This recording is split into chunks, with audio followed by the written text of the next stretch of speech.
with Zimmerman trial juror B29. Her name is Maddie.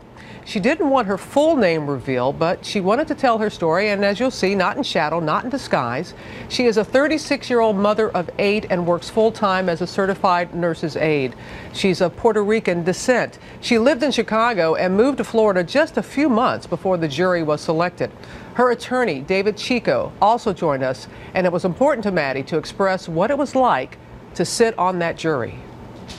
Take us into the deliberations. You've heard all the evidence.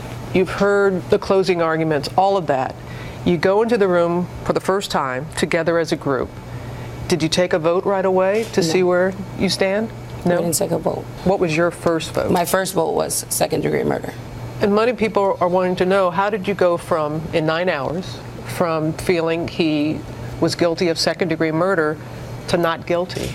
It was hard. A lot of us that wanted to find something bad, something that we could connect to the law, because all 6 of us, well, let's not speak for all 6 of us, but for myself, he's guilty because the evidence shows he's guilty.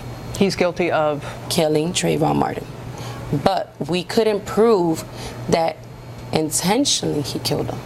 And that's the way that the law was read to me. Tell us more about the emotion during those 9 hours, from the initial vote of murder, second degree, to not guilty. What was going on in your mind, your heart? I was the juror that was going to give him the hung jury.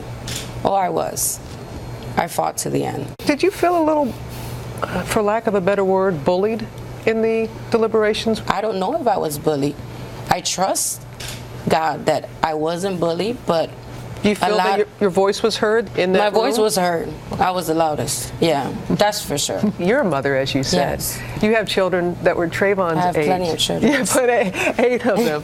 and what would your reaction have been? Your son going to the store, getting candy and iced tea, going home, altercation happens, and your son is killed. I feel that I was forcibly included in Trayvon Martin's death. I carry him on my back. I'm hurting as much as Trayvon Martin's mom is. Because there's no way that any mother should feel that pain. And you said earlier that you are the juror that could have made it a hung jury. Oh, yes. Do you have regrets that you didn't? Kind of. I want Trayvon's mom to know that I'm hurting. And if she thought that nobody cared about her son, I could speak for myself. I do care. I couldn't do anything about it. And I felt like I let a lot of people down. And I'm thinking to myself, did I go the right way? Did I go the wrong way? I know I went the right way because by the law and the way it was followed is the way I went. But if I would have used my heart, I probably would have went a hung jury. And believe it with all my heart, because I do have kids. You wanted to come forward. Yes. You haven't asked for money. You haven't asked for a book deal. You haven't asked for anything other than a forum to be able to tell your story. Yeah. I don't need money. I think time is healing, but Trayvon Martin will always be in my heart. Some people have said George Zimmerman got away with murder. How do you respond to those people who say that? George Zimmerman,